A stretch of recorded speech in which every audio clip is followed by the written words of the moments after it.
What is up, guys? Back with another video. This is part 2 of becoming an entrepreneur. If you guys didn't check out the last video, part 1, go back on the channel and check it out. It's just a little story about kind of how I went from like high school, diesel mechanic, computer repair, t-shirts, and then now we've reached the point where I'm moving out of my apartment and I'm moving into our first house that we bought. It was a townhouse about half a mile outside of Baltimore City on a main road. It's a nice house though. So we moved into this townhouse, okay?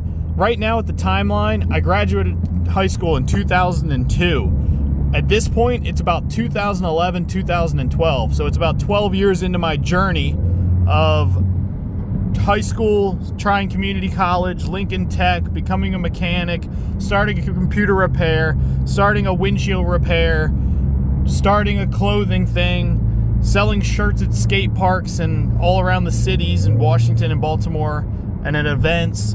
And then now it's about 2011, 2012. My son is about, I want to say he's probably about 3 or 4 years old. And he was born with what's called a tracheatic esophageal fistula, where his esophagus wasn't connected to his stomach. So you got my wife and I, with very little help, basically 2 kids solo with a child with an illness, trying to get ahead. She's working at a grocery store and going to school at UMBC for linguistics, and she's also teaching there. She taught Russian there at the school. So you got this kind of chaotic life. I wake up at like 4:40 in the morning. I got to be in Washington, D.C., actually in Landover. If you guys aren't, Hyattsville, in PG County. The shop was in actually a very bad area, but a lot of crime in that area. So I'd wake up, you know, I'd have to go down there. I'd have to be down there. It takes about an hour to get there. Sometimes winter, driving in the snow type weather. You guys know what I'm talking about. You guys do it now. You know what I mean. A lot of you guys know what I'm talking about. So at this point, I'm still thinking, how in the world can we get ahead? At this point, I'm still overdrafting my bank account because I can remember living in that townhouse and calling my brother and asking him if I could borrow money. Shout out to my brother Steve. He would give me like $100 here, $200 here.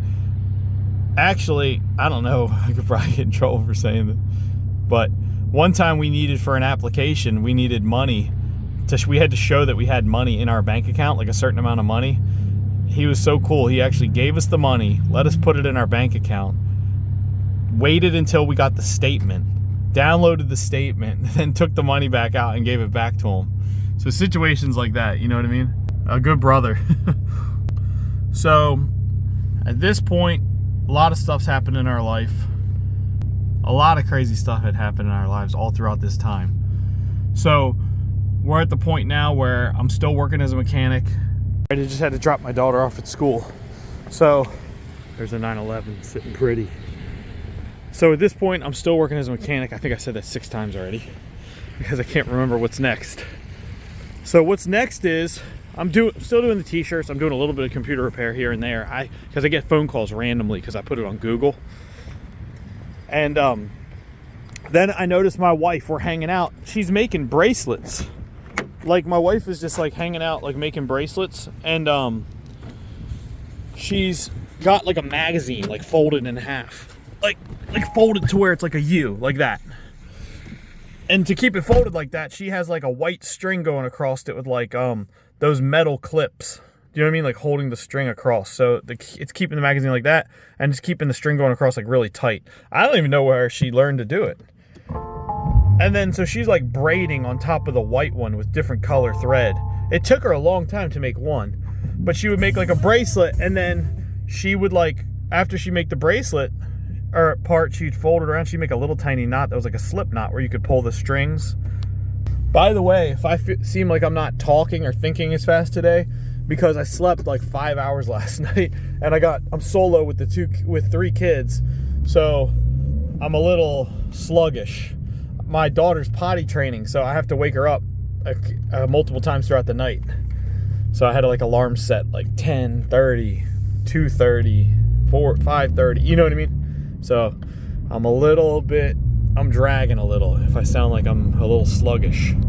But I'm still heading to the gym. I'm going to throw the workout up on the screen, guys. Do the workout if you guys want to go to the gym and just do something. You're like, I don't know what to do in there. I'll tell you right now, they've been killing me. They really have. I'm actually starting to see my like ab muscles. I still got my belly, but I can see the abs coming through the belly. I want to find a Starbucks real quick. Okay, so 2012, working as a mechanic. Man, so from 2012 to 2016, I had the most growth and the most change in my life.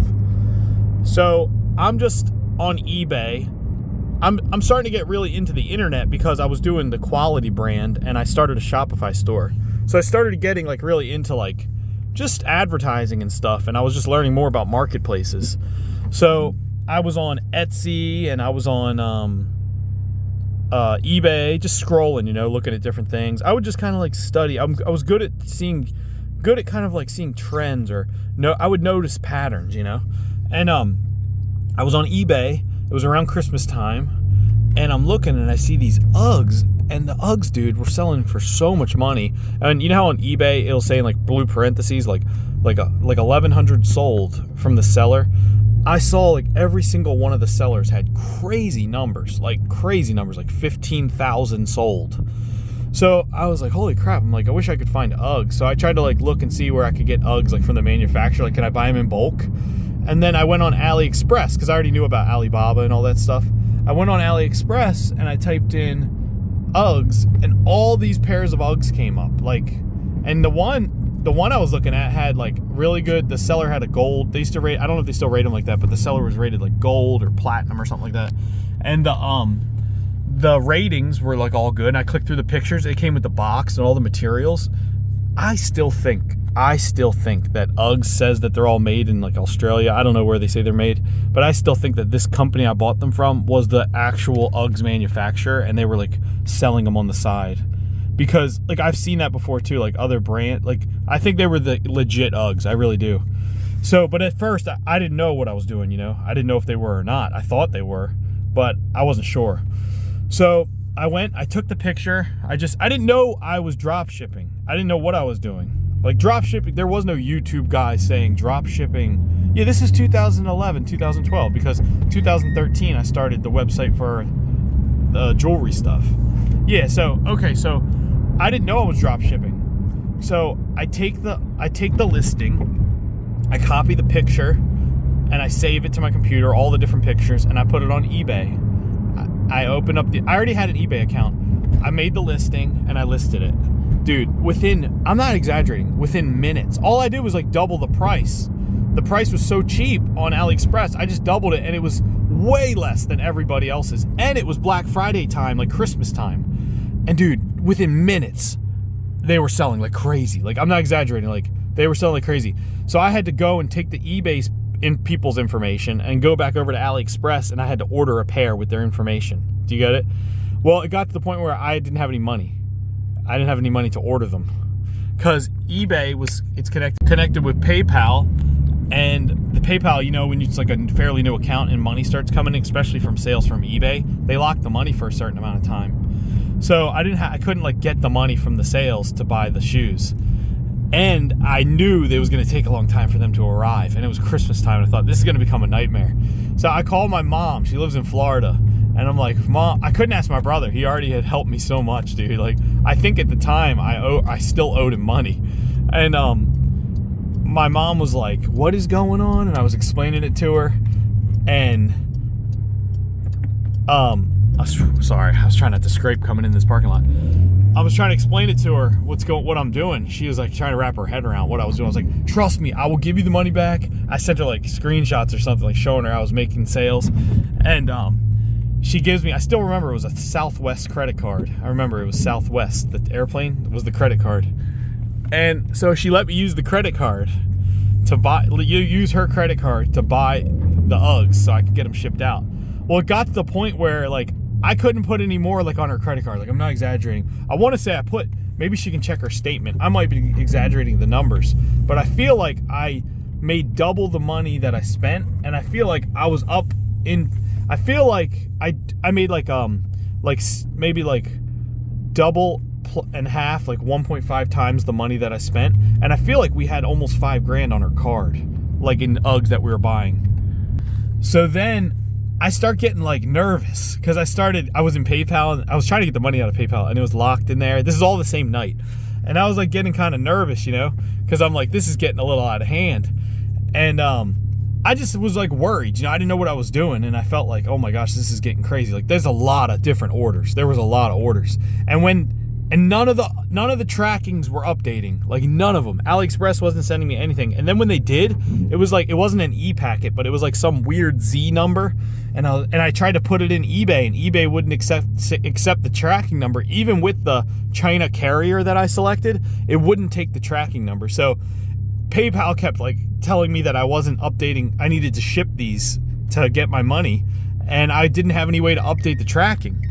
And I had all this money on my mom's credit card.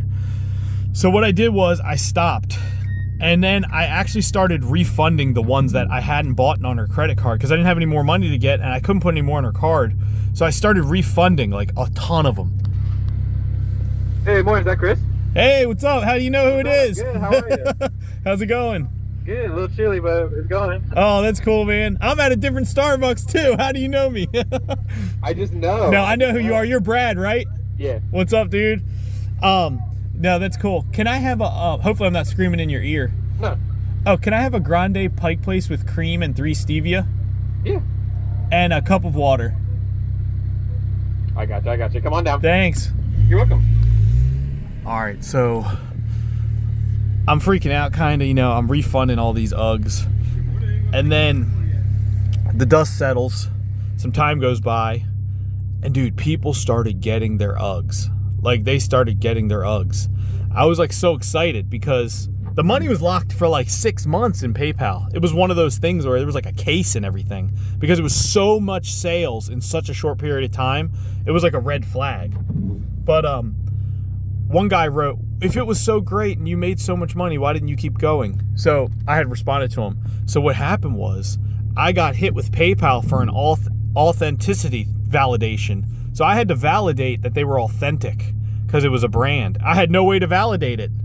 So I wasn't able to continue. But I didn't continue after the first night when I sold all those. But I ended up making money. I paid my mom back and I made money. But what that did was that made me realize the power of the internet, dude. I was like, what the heck? I was like, forget farmers markets. You know what I mean? I was like, I need to sell on the internet. I was like, this is where it's at.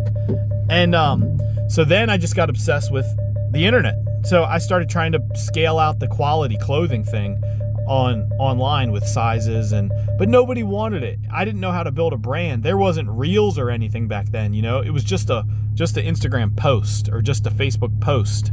So I was posting. You could probably go find the quality Facebook page, the QLTY clothing Facebook page. You can see I was posting consistently. All right, we got the coffee. We're still in normal mode. I'm talking so much. We're in normal mode. Oh, I thought my wheels were rubbing, but they're not. We're good. All right, coming around the little nook and cranny. Pop this baby in sport mode. I got to get some air in that right rear tire. Okay, so back to the story. So I'm gonna go this way. It's hard to get out of this parking lot. Every single ramp out of here is like steep, and then the road is steep going the other way. So no matter how you hit it, you're scraping. I need to get the front axle lift fixed. I'm just dragging my feet. I just got a lot going on, you know what I mean? Got a lot going on. It's tax time too, so I'm working on all my financials for my CPA. Plus I'm getting all the employees their W-2s, and I'm doing 1099s for all the contractors that work for me. So I got a lot going on.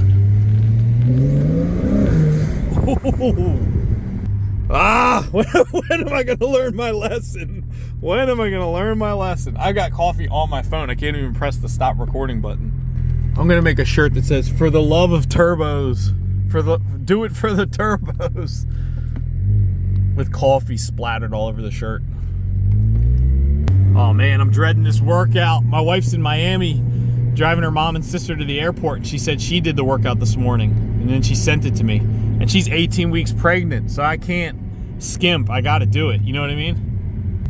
Okay, so I'm struggling with equality. Like, I'm literally struggling. I'm also at the age where I am probably like 25 or 6 years old, dude, and I'm driving to skate parks, hanging out with like teenagers trying to push these shirts. So I got to the point where I was like, I wasn't feeling it. Like, I was like, I don't even want to be out here. You know what I mean? I have like a family. I have like a child at home. So I'm noticing my wife making these bracelets. My son's wearing one. She's wearing one. She made like a camo looking one. And I'm like, damn, dude, these are nice. And I said to her, I'm like, how many of those could you make?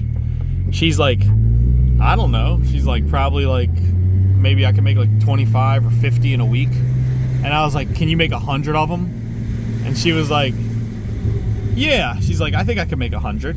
At the time, while all this is happening, while I'm working on my own thing, I'm living like maybe an hour away from, or 30, 40 minutes away from my hometown. I'm seeing on Facebook and Instagram that my friend Dave, who I grew up with, we were close friends growing up.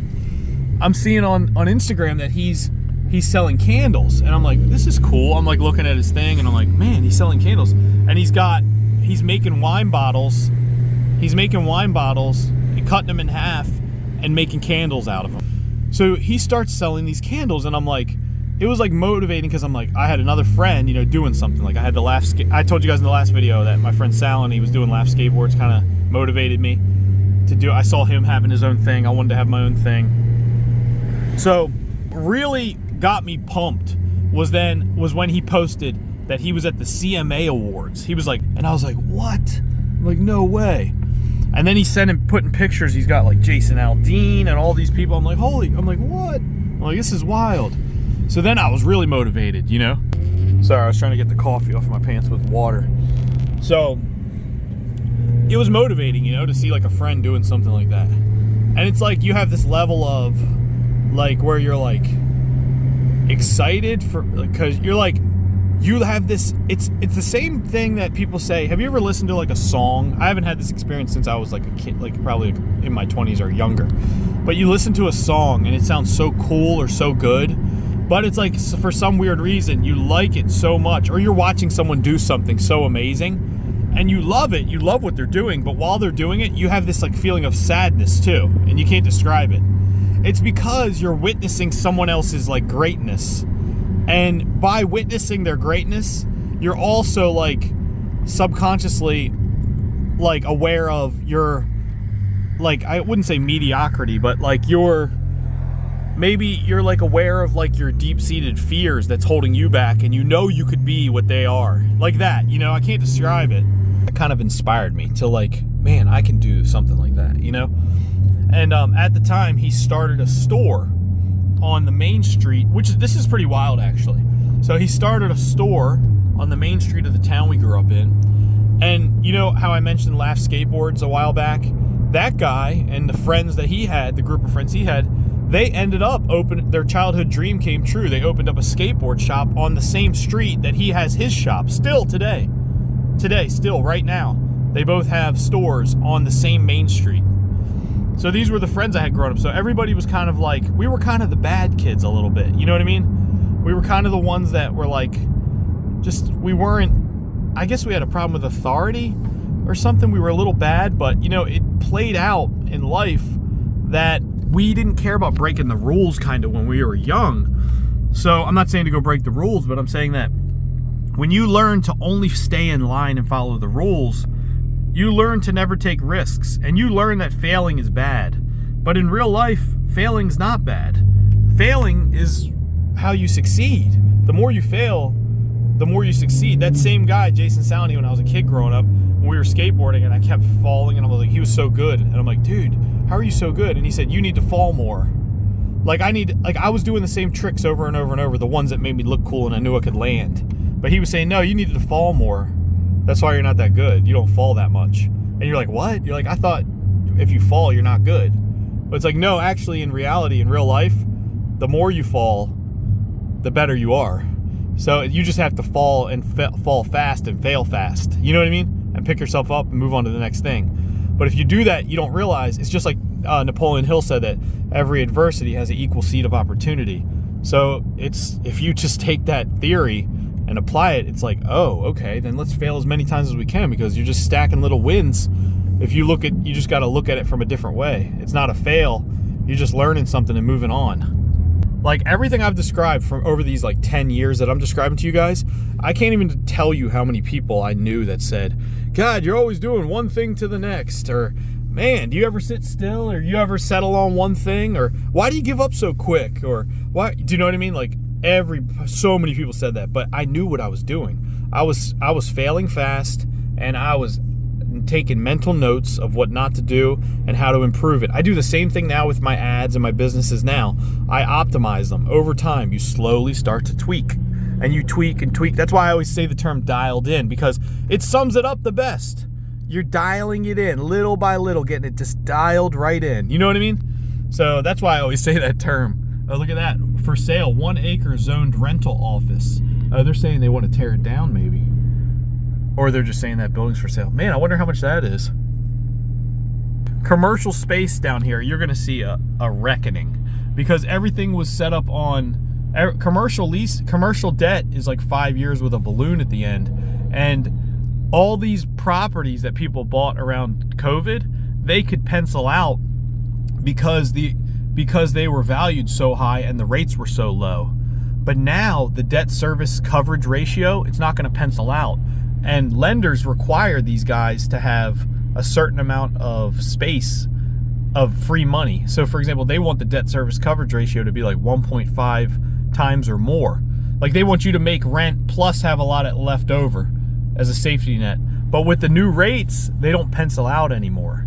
So everybody that had these 5-year all these 5-year loans, this commercial debt, a lot of it's coming due.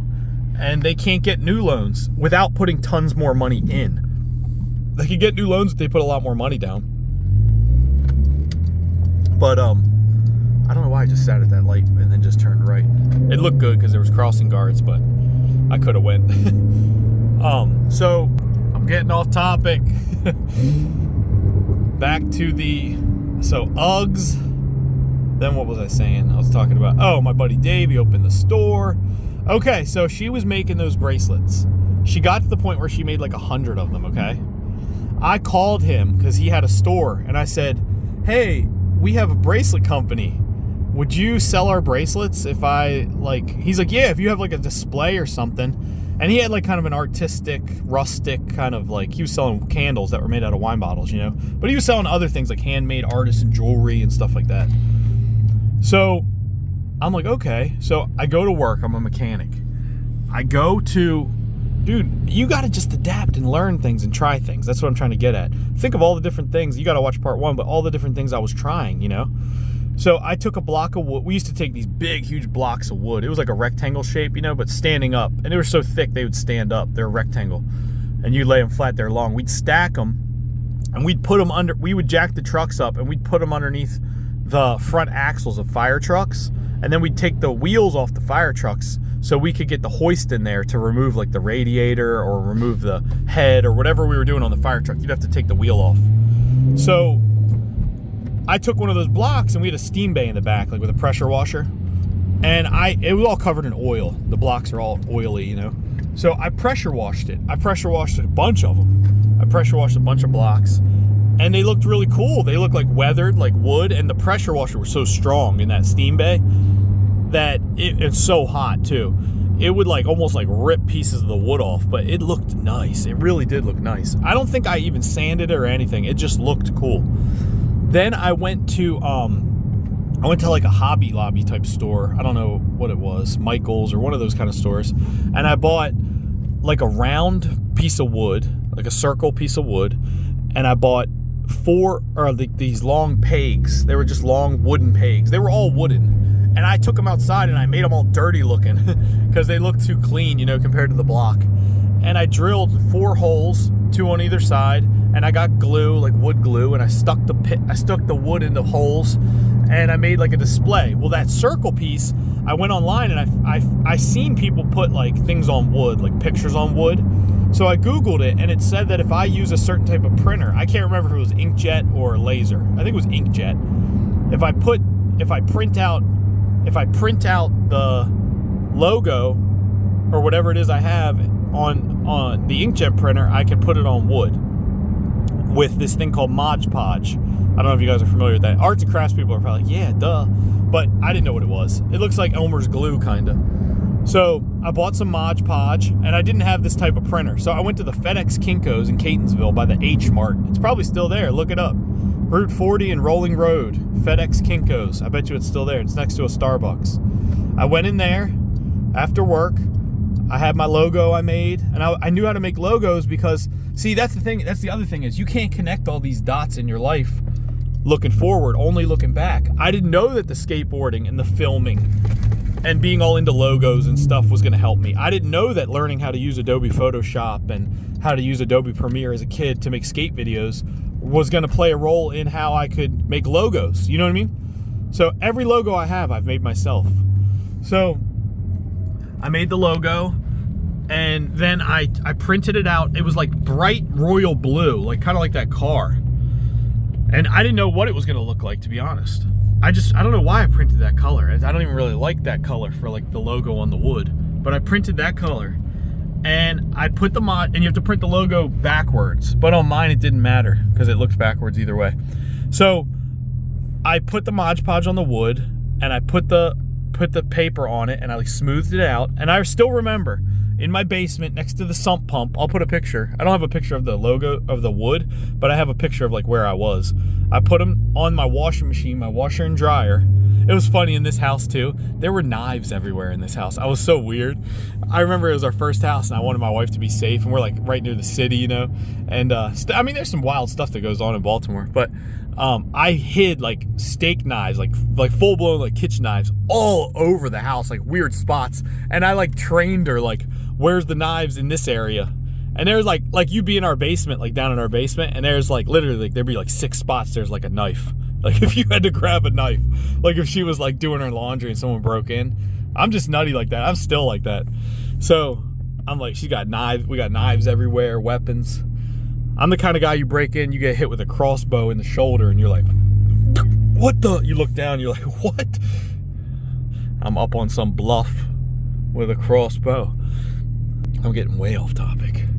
I didn't sleep a lot last night, so I'm a little weirder than I normally am. Okay, so what I'm saying is, I got the Mod Podge. I put the logo on it. The next morning, dude, I was so excited. I woke up to go to work. It was dark outside, cold. I had to go drive all the way to place I worked at, Johnson & Towers down in DC. So I get the Mod Podge. It says to put water on it. I rubbed it with the water, and dude, it worked. All the paper started coming off, and the glue stuff started coming off, and sure enough, the logo was on there. And guess what? The logo was like turquoise. It was so cool looking. It was like turquoise looking, and it fit with the style I wanted, because back then I wanted like a beachy I kind of wanted like a beachy surfer vibe, because her bracelets were like all braided and thread. So I wanted like a beachy vibe, you know? So then I glue it on the front of I didn't nail it, I glued it. I glued it on the front of the block. And then I take her bracelets, okay? I go outside and I load them up on all the pegs, the 4 pegs. And I had a camera. I actually had a Canon. Back then I had a Canon, I think it was a D70 or D750. It was the cheapest Canon DSLR you could buy. But I had a Canon camera. And I took the pictures. I'm saying these things because these are tools like that you would need if you want to get things like this going and you want to do everything yourself. But now you don't have to. You could take a crappy picture of your product, and there's AI stuff now where you can put it in you can make sell I don't know, like a cream or something, and then you can take a picture of the bottle of the cream, and then you can have a picture of a girl holding the cream. Oh, I missed out on something I did. During this time, after quality, before I started messing with this display, and right after the Uggs, there was 2 things I did actually I left out. This is probably about a good 1.5 to 2 years. I started selling on Etsy. After the Uggs thing, I went straight back to AliExpress, and I got I found these rings. They were like the type that go to the middle of your finger, like above your second knuckle, for girls. Gold rings. It was a pack of 5. They were like 69 cents. They're still on there. Go on AliExpress and just type in rings. I took these rings and I started selling them on Etsy. Dude, I was selling them like crazy. Like, I'm not exaggerating. I was selling a lot of them, a lot. I was making money. I was actually making money. And then Etsy hit me and said, these are not handmade, blah, blah, blah, blah, blah. And then I was like back at square one again. So I had to like try to show that I made them and I manufactured them. I came up trying to find like fake pictures and stuff of like a manufacturing facility. And they locked my account. And I was making a lot of money with it. So then I went to eBay and I was trying to sell them on eBay and I wasn't having the same success. So then while all this is going on, I was like, like I said, I noticed trends. So one of the trends I noticed was skinny tees. At the time, like these skinny tees were, and you guys might remember this on Instagram and stuff, skinny tees were so popular. They really were. They were so popular, like just some random tee that's supposed to make you skinny. And so I found a Chinese manufacturer that sold this skinny tee stuff. And I had ordered it and we tried it and everything. And I got to the point where like I'm kind of a wild man, but I'm also risk adverse. So I thought this seems like it could be an issue with liability. Like we don't know what's in this. They're just claiming it's this or that. We don't really know. And I decided not to do it because I also was just like spread pretty thin. You know, I was working, I had my kid. I was like looking for a reason to quit, kind of, whatever I was doing, you know? I was trying to make something big, but if it wasn't super easy, I would just move on from it. Just like a lot of people are now, you know? That's why I live by that quote now. Doing life what's hard and life will be easy. Doing life what's easy and life will be hard. So if you just focus on what's hard and just keep doing the hard things where you're like, this sucks, but I guarantee it's the thing you're supposed to be doing. Just like with the workout my wife's about to give me, you know, or she just gave me, I know it's going to be way harder than me just bouncing around, just using Smith machines and lifting weights, but I know it's probably way better for me, you know? So, okay, so at this point, I think there needs to be a part 3 to this, to be honest, because how long is this video already? I think you know what, guys? I'm going to make a part 3 because I'm going to try to get in this gym because I really think there should be a part 3 because there's just more to the story. More stuff goes on. And honestly, I'm still becoming an entrepreneur. I have imposter syndrome. I did $70 million in sales since 2013 on Shopify, and I still feel like I don't know what I'm doing. You know what I mean? When do you start feeling like you know what you're doing? I guess they say if you can teach it. That's why maybe it's kind of cool that I started this channel where I can give a little information of things I know. Something might not stick with somebody, but you guys may take some other information and say, dude, that was super helpful. So we'll see, but there's going to be a part 3. So subscribe to the channel, guys. I'll see you on the next one. Let's go.